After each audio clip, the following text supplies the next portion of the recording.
Hi, I'm Stewart Spinks and welcome to episode 396 of my podcast, Beekeeping Short and Sweet. The cooler weather has definitely caused our colonies to slow down the wax production.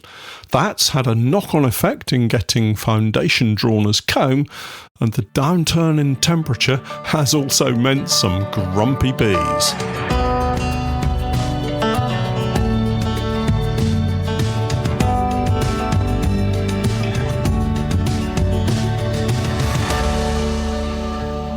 Beekeeping Short and Sweet, a beekeeping podcast for the inquisitive beekeeper with a short attention span.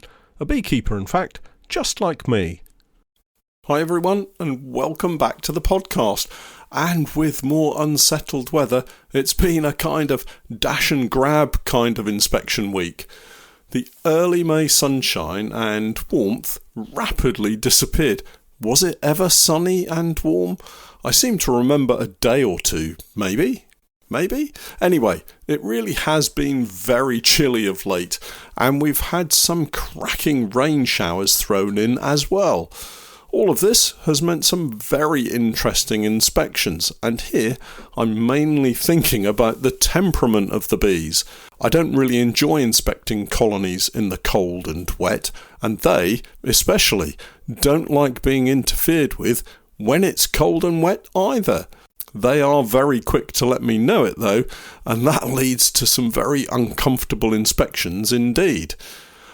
Not all colonies react in this way, but it also happens at the moment to coincide with a rapid slowdown of the spring nectar flow, and that can also create some tetchy, fiery, temperamental colonies, quick to fly up from the top bars and quick to find any nook or cranny that they can get hold of in order to flex downwards and sting. You might also find that as you begin your inspections, the colonies are very quick to take to the air. This normally happens to me with colonies of a certain temperament when I've smoked the entrance, removed the roof, and I'm using my hive tool to prise open and lift the top super away from the super beneath it, or the queen excluder on top of the brood box. An extra pair of hands at this point is really useful. Quickly puffing some smoke between the boxes can really help. Without that help, I use my hive tool to keep the boxes separate and smoke the gap as quickly as I can. I do this by using the flat of the hive tool to separate the boxes, and then, while I'm taking the weight of the super in one hand, turn the hive tool through 90 degrees and lower the super onto it. The weight of the super holds the hive tool in place, allowing me to grab for the smoker and get some smoke into that gap as fast as possible. Once that's complete, things generally tend to quieten down a little. Well, mostly. There are always a few colonies that are going to be far more demanding than others in terms of carrying out these inspections, made all the more challenging if you're in the middle of having to remove queen cells or check for queen cells or any of those kind of manipulations. At this time of the year, I would normally consider a queen-right colony of this kind of temperament to be a very quick in and out kind of inspection. I'm not going to check each and every frame. I'll go straight to the brood nest, look for eggs, look for queen cells, remove the queen cells if eggs are present, and get out quick. I hate being stung. It still hurts, and it's unnecessary. At this point, I'm not condemning the colony on the grounds of bad behaviour though. There could be other factors at play, as I've hinted at. The weather conditions, the nectar flow ending, a bit of a crash-bang-wallop beekeeper inspection. Not that I feel that I'm that kind of beekeeper, you understand, but sometimes we all make mistakes, such as accidentally dropping one side of the frame that I'm holding. This normally happens when I don't quite have a good enough grip of it, and it slips out of my fingers. Now, that's going to wind up most colonies, isn't it? So try not to follow my lead. Elsewhere around the apiaries, I've noticed that many of the early season virgin queens have not mated successfully, and that's disappointing. We had quite a number of nukes trying to swarm early in the season. Some got away from us, but many were split in good time, usually with a version of an artificial swarm. In fact, just the same as an artificial swarm, but splitting the nuke rather than a full-size hive. I left a decent queen cell in each of the queenless splits here, but they just don't seem to have been ready for it. The queens emerged, but since then have either simply disappeared in most instances or haven't seemed to have mated. And just to confuse the issue, quite a number of them have successfully mated and have started laying in some of those early splits. So it's not like they all failed. And in fact, some appear to be very well mated, being quite large, plump abdomen queens. Maybe these queens just got lucky in the timing of their mating flights.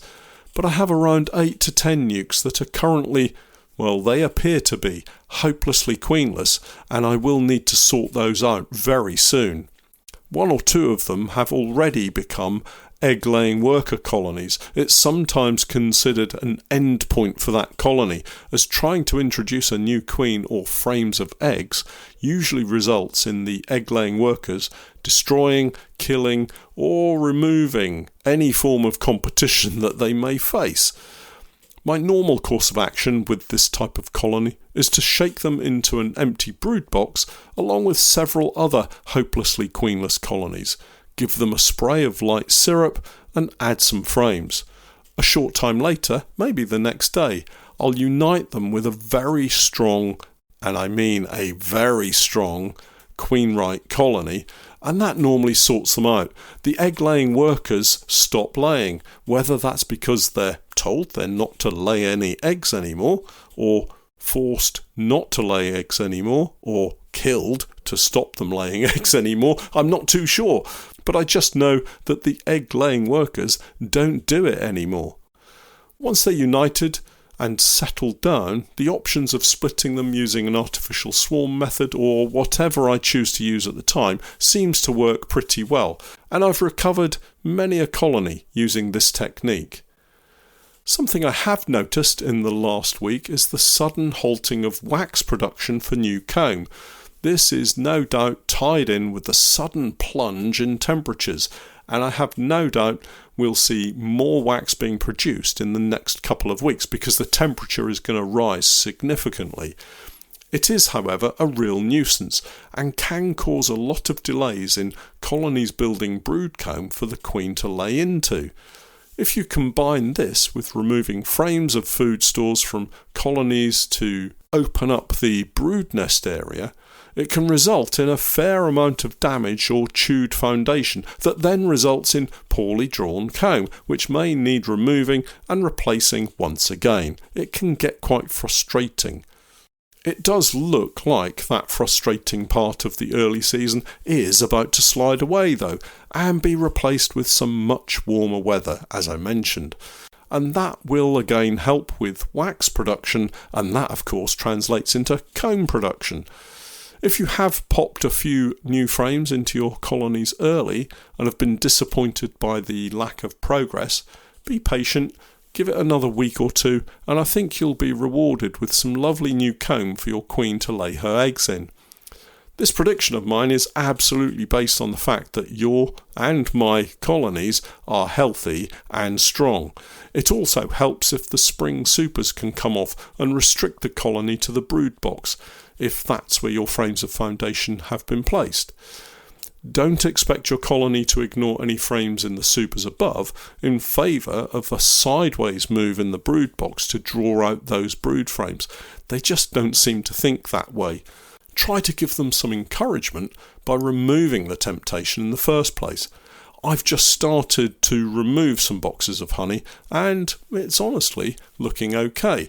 As an example, this week I took a honey pour brood box off a colony. This was one that I had hoped to get lots of lovely drawn comb filled with brood, but it all went a little wonky and curved. So I confined the queen to the bottom brood box and simply allowed the colony to fill the top brood box with honey. Fantastic. It weighs 26 kilograms. Now, that is for everything, the poly box and all the frames and wax, so it's not all honey, but even so, I'm happy enough with that result, as there must be at least 20 kilos of honey. If that works out to be an average, well, you can do some simple maths here when I say that I have around 15 of these boxes to extract, as well as a really good number of supers, all of which have been filling up nicely. You will have heard me groaning as I've lifted them off the hive to inspect on video. I do think it's time for the spring crop to come off. The nectar flow has been slowing down and everything does seem a few weeks ahead of itself this season. That said, the recent rain, certainly this week's rain, and the sudden increase in temperatures over the next week or two could see a sudden rush of nectar coming in. So don't be in too big a rush to take supers off, and actually have some spare supers at the ready if you see a flow starting. It could be spring's last hurrah. Once I make the decision to remove the honey, we'll start adding clearer boards. I use rhombus clearer boards. Clearer boards are a way of driving workers out of the supers, or whatever you're using for honey, maybe national brood boxes, or, as in my case, honeypore 10-frame brood boxes, but they work on the principle of separating the workers from the queen. Her pheromone presence in the supers declines, and the workers go in search of her, down through the escapes, hopefully never to return. Well, never to return in the next 24 hours, which is about how long I leave them on for. Now, some of you will already be thinking what I'm about to say. What about colonies that don't have a queen? What happens to them? Well, as I just mentioned, the clearer boards work well on colonies that have a laying queen. For most other queenless colonies, I find they're pretty much useless. Sometimes some of the bees will go through the clearer system, but mostly they won't or don't. They just sit in the supers. Why would they, after all? They're bereft of any queen pheromone up to that point anyway. So what is there to draw them back down into the box below? Well, not much at all. Sometimes you have to just go the old-fashioned route and shake and or brush the bees off the frames. This is easiest done if the vast majority of the cells are capped, as this also is likely to be a frame or frames where there are far fewer bees to deal with. The process I use here is to have a spare empty box of the same type to hand at the side of the hive. I don't remove the super from the hive, just one frame at a time. A quick shake or two down into the box, that's the box that's still on the hive, and most of the bees will come off the frame. Any stragglers can be dealt with by brushing them off using a handful of long grass to gently brush them away. Please, please, please don't use a bee brush. I absolutely hate them. The bees get caught up in the bristles, they get mad, and if they get out, which is not very often, but if they get out, they're likely to be pretty upset with you. Get prepared beforehand and grab a couple of handfuls of longish grass. Doesn't have to be terribly long, maybe 10 centimetres, if that. Just enough to be able to use it to brush the bees off the frame gently. Give the frame a quick swish with your grass in hand and place it into the spare box. Follow the same routine with each and every frame in the box, and once the box is empty, you can remove it and it becomes your empty box for the next batch. Just remember to use a little smoke to calm the bees, and it is honestly a simple process. As I mentioned, queen-right colonies clear nicely. It is a fabulous sight when, after putting the clearer board on and leaving it for a reasonable period, maybe overnight or even half a day, you return to see the box is either completely free of bees or almost clear. Sometimes I do find a few stragglers who didn't quite understand what I wanted them to do. These are easily dealt with, again, using the grass brush method. Something to remember when you excitedly lift the box off your hive, please ease it up with your hive tool first. Don't simply lift it. There are times when nothing remarkable happens, and in fact that probably happens most of the time, and the box is lifted off the hive without incident. Other times, particularly I find in warmer conditions, when the super, covered in propolis, sticks to the clearer board beneath it, and as you lift it off the hive, away comes the clearer board with the super, which has been stuck well and truly to the bottom. And yes, thousands of bees, rudely disturbed, maybe first thing in the morning, come flooding out to see who it is that's creating all the fuss. Wear a bee suit and use a hive tool. I speak from experience. If you only have a couple of supers to extract, you could go straight into the extraction process. This would be the best option, as the honey in the supers will still be reasonably warm. If you leave it for any time, especially the spring honey crop, you're going to find yourself potentially cursing quite a bit. My spring honey will have a very high percentage of oilseed rape honey, and that granulates very quickly. If you do have any likelihood of this in your honey, I would get your honey room set up prior to clearing your supers, and then once back at home, get them extracted immediately. I was lucky enough to have a warm room to stack supers in. This kept it at a constant warm temperature and allowed me a short while before I needed to extract. I no longer have this available to me. I'm working from home, remember, so I will be doing just the same as I'm suggesting here. Get the honey room ready and then bring the supers in for extraction. Luckily, anything that has granulated can go into the apimelter, my large heated tank, and that will separate the wax from the honey by melting it out. I can then cool it and drain the honey off into buckets, or go straight into the settling tank through a coarse strainer and then into jars. It will be interesting to see what our total spring honey yield is going to be from our relatively small number of production colonies this time. Then it will be full steam ahead with queen rearing and the summer honey crop, but thankfully that's still a little way off. Well, that's it for this week. For all of you who haven't yet signed up to my Patreon page, I, together with Steph, have been creating beekeeping content for many years now, and if you're looking for some straightforward, down-to-earth tips and techniques, help and advice, then do take a look at my Patreon page. We have over 1,700 individual beekeeping posts, videos and podcasts filled with useful and timely help and advice. My approach is pragmatic and calm, sometimes entertaining, but always with help and support for the beekeepers at the heart of what I do. I keep my videos short and concise wherever possible, no waffle, no flannel, just honest beekeeping advice from years of keeping bees.